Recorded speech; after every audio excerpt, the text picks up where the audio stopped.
cho mà bà nộp kia mập ức nâu xì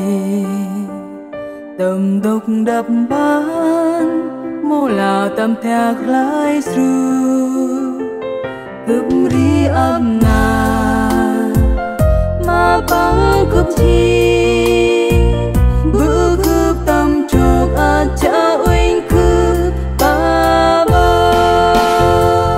cướp ơi cho ngang quanh ra hắn thiên mà cướp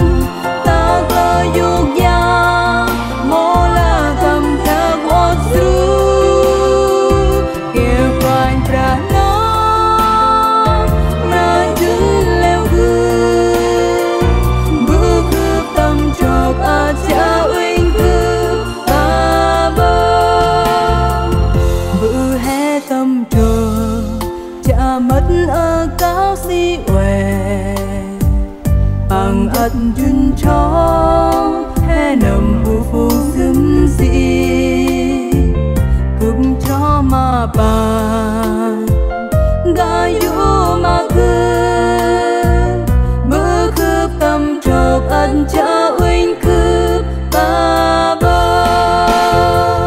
cướp ơi cho ngay quanh ra hắn trên mà cướp ta cơ dục ya mô là tâm thạc ốt ru kêu quanh ra nó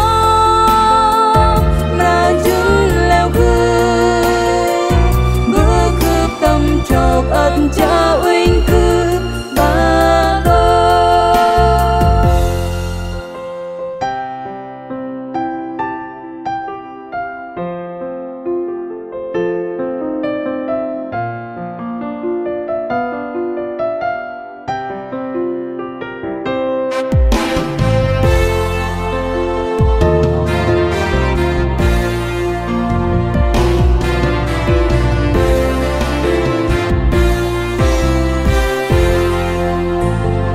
bữa hè tâm trọc